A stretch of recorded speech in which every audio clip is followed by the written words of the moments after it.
আক্কেলপুরের ঐতিহ্যবাহী গোপীনাথপুর মেলা ক্রেতা বিক্রেতার হাক ডাকে জমজমাট মহিষের হাট।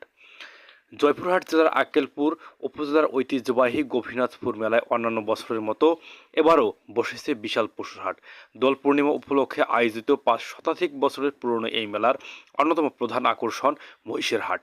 এবারও দেশের বিভিন্ন প্রান্ত থেকে আসা হাজারো মহিষ এবং ক্রেতা বিক্রেতাদের হাক ডাকে সরগরম হয়ে উঠেছে মেলা প্রাঙ্গণের একাংশ।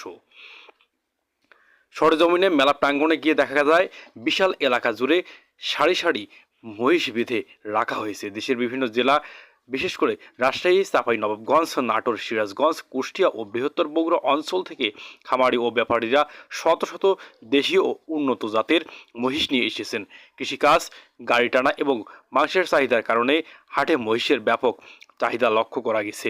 বিশাল আকৃতির এক কালো কুচকুচে এসব মহিষ দেখতে ক্রেতাদের পাশাপাশি সাধারণ দর্শনার্থীরাও ভিড় জমাচ্ছেন। হাটে মাঝারি থেকে শুরু করে বিশাল আকৃতির মহিষ উঠেছে। আকার ও ওজন এবং জাত ভেদে প্রতিটি মহিষ ১,২০,০০০ টাকা থেকে শুরু করে ৩ থেকে ৫ লক্ষ টাকা পর্যন্ত বিক্রি হচ্ছে বাজারে। News desk.